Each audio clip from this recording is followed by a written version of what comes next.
We're on the hunt for a new goalkeeper, and one of you guys has suggested a very interesting character for our new captain. That's right guys, welcome back to another episode in our Newcastle United rebuild career mode here on the channel. Can I just remind you very quickly to hit a like on this video if you're enjoying this series, and also subscribe to the channel if you're new. We're trying to get as many subscribers rolling before FIFA 23 comes out. As for the career mode, we've probably got a home game up against Watford today, and then maybe an away game against Leeds. I might leave that till next episode just so we can get as many transfers in as possible. I've had a suggestion of Gregor Kobel, so I'm going to add him to the shortlist and get him scouted up. There's a chance we might go for him. 6'5". Jesus Christ, he's a big boy. The only reason we might not go for him is if we don't manage to get the scouting report done in time. If you missed the last episode, we got Mark Cucurella in as our first signing of this transfer window, and I think, you know, that's our left back sorted now. We need to focus on that goalkeeper and anything else that takes our fancy, frankly. We are looking for a goalkeeper that can come straight in and, you know, take the starting position off the bat. We're not looking for someone who needs to grow into position. We need someone who's going to hopefully help us win the league this season. I'm so tempted by Nick Pope, man. I'm so tempted by Nick Pope. He's done it in real life going to Newcastle, and he's been incredible at the start of the actual 22-23 season. He's a tempting person to get in. As for other players to get in right now, I don't really know. I'm looking at players that have already had a report done on them, like Mason Mount would be a pretty interesting signing. But nothing's jumping off the page. Nothing's making me go, we should get that player in right now. We've had an offer come in for Callum Wilson. Let me just go back into the squad here. I just want to see what we've got. We've got Dolberg already. We've got Isaac, obviously, as our starting striker. And then after that, it is probably just Wilson, isn't it? It is. Do I want to risk it? I could, get rid of Wilson. 18 mil is a decent amount of money to come back into the squad, and then potentially look elsewhere at doing some deals for another striker, or just leaving it with those two as our two strikers and potentially a youth signing or something like that. But I think 18 million is decent, but I'm going to negotiate it because it's to West Ham. I've just noticed it's to a Premier League rival, so what we'll do is we'll try and bump that up a little bit. So I'm going to put 24 million forward. He might walk out the room here. I don't know. Let's have a look. 18.9 is now what they're offering. I'm going to counter that again. I'm going to propose a new fee. I'm going to go for 20 and see if they go for... I went for 24. 20.9. See if they go with 20.9. Is that all right? No, they've got 19.4. It's going up and up and up. We'll take 19.4, I think. I think that's a very decent offer. 19.4 million for Wilson's good, and it just recoups some of the money that we've been splashing so far this season. A transfer offer's coming for Mankilo. Now, for me, that's not a position we have much strength in at all. In fact, Mankilo is straight up our reserve right back. I'm going to reject that offer. I don't think he's a player we should let go at this stage. I've just popped a couple of young strikers in. I've got Chuku Wukameka. I don't know how to say that name. I've completely butchered it, but he's the young lad from Aston Villa. We've got Delap from Manchester City and João Pedro from Watford. So there are three players that we're going to scout, and we might pick up one of them if they're cheap enough for our backup striker. For now, though, we do have a game up against Watford. This is the team we're going with. It's our standard starting 11. It's the strongest team we've got, let's face it. I'm keeping Cucurella at left back for now because even though he does lose a rating playing there, I'm hoping it overall will be okay. It's a pretty weak Watford team. I expect to win here. Okay, it's safe to say it was a while since I recorded the last episode of this series. I feel like I don't even know how to control FIFA anymore. Now, I have actually got something to talk to you guys about, and it's my plans for FIFA 23. I basically got a bit of a question for you to see what you guys would prefer.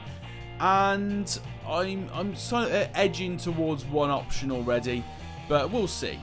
I know that we need to keep the career modes going. I have already chosen my career mode team. I've already put plans in there for that. It's looking good. But what I wanted to know is what you guys want me to upload alongside it.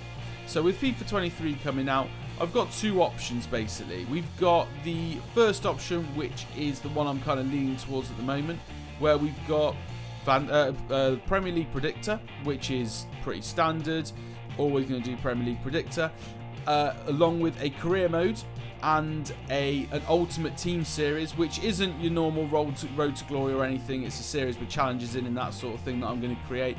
Or the second option, if you guys don't want to see Ultimate Team content, is if you want me to do a Premier League Predictor, a Manager mode, career mode, and a Player career mode. I will do, that's a good save, Dubravka. I will do a Player career mode anyway at some point during FIFA 23. It's just whether you want to see it quicker than that. So, do you want Premier League Predictor, career mode, Ultimate Team, or do you want to see Premier League Predictor, Manager career mode, Player career mode? Let me know in the comments down below. Isaac into Van de Beek. Back to Isaac. Isaac to finish it. Yes, that is why Newcastle, in real life by the way, want to sign Isaac. They have been watching the career modes here on the channel, and Isaac is going to be their record signing in real life. This is what he's going to bring to the table, boys and girls. He's going to bring goals, and plenty of them indeed. This is a great 1-2 with Donny van de Beek, and an electric finish into the corner. Exactly what we've come to expect from our star striker in this series. And that puts us 1-0 up against the team we should be beating. Here's Pulisic. Plays inside to Isaac. Isaac's got a little bit of work to do here. He dances nicely, though. Hits the post.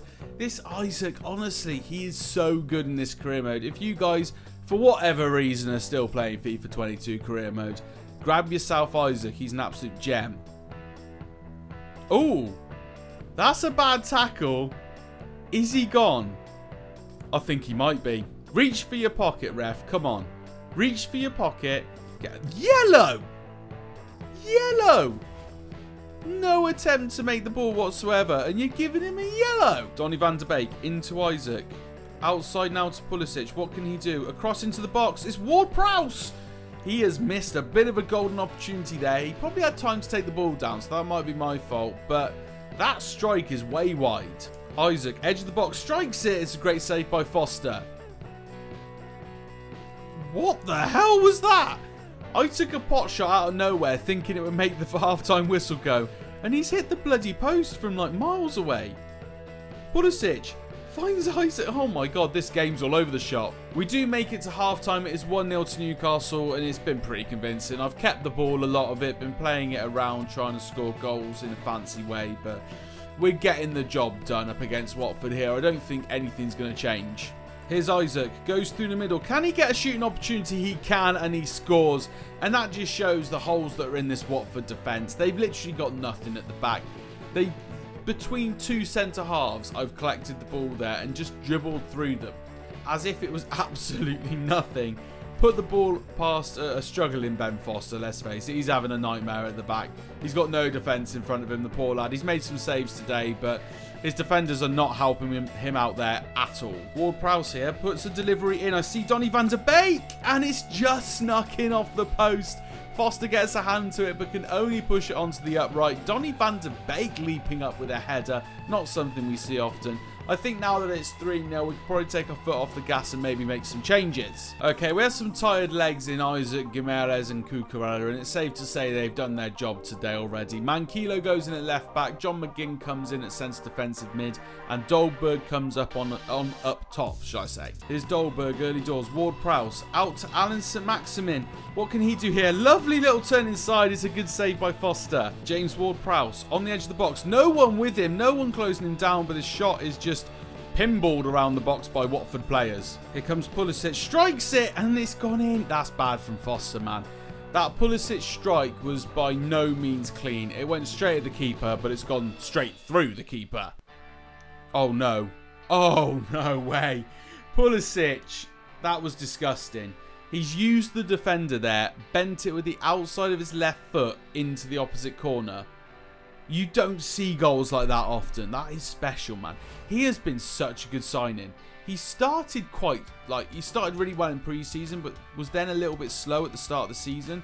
And now he is picking up the pace. And he's scoring goals like this. Look at that for a strike. Round the back of the defender, creeping in the back post. That is special. Oh no, Dada here. That strike is embarrassing.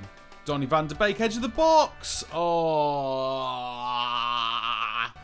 What a goal. I wasn't actually trying to score.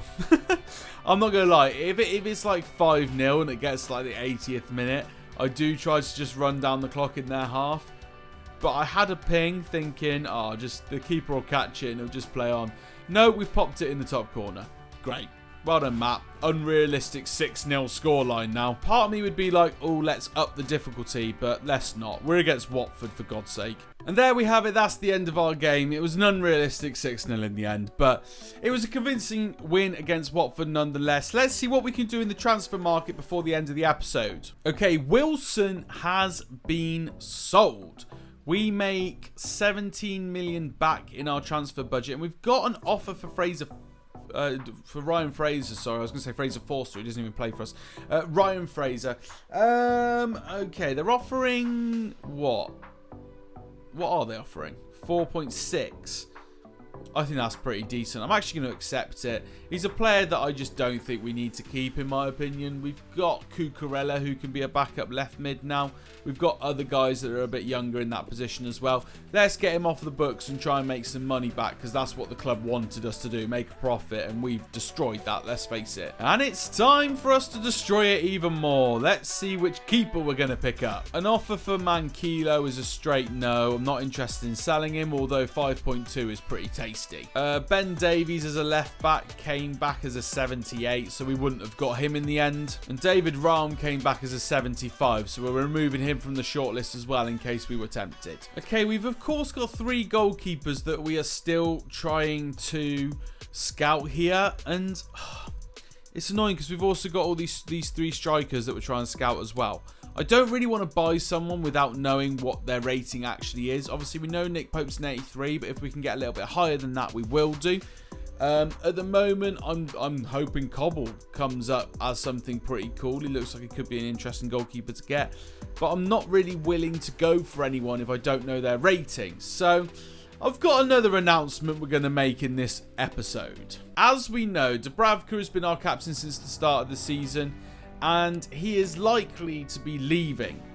Not the whole squad, but leaving the starting 11 nonetheless. Now, I'm going to go to a comment that we had on our last video from ES Berg, and he recommended a very interesting character as our new captain. I was going to go for James Ward-Prowse. For me, easily the best leader we have on our pitch. He's, you know, a born captain at Southampton, would 100% be the one that I would personally give captain to. But someone else has been recommended by ES Berg as someone who is an original and is someone who, despite us going out and spending big money in his position, has still managed to keep his starting place in our team. He's been a great performer, and his name is Alan St. Maximin. So we're going to go over to the roles, we're going to go to captain, and we're going to make Alan St. Maximin our new captain for this career mode. Let me know what you think of that in the comments down below. See if ES Berg has the same sort of thinking as a lot of you guys do out there. But I personally think it's a choice I hadn't thought of, but it's a very good choice nonetheless. So guys, that's going to be it for this video. If you have enjoyed it, hit a massive thumbs up on it. Subscribe to this channel if you're new, with your notifications turned on so you don't miss a single episode. Remember, we're also doing series like Premier League Predictor on the channel, where you guys can get involved in predicting the Premier League scores each game week. And we've also had lots of other random videos as well, like predicting the whole Premier League table.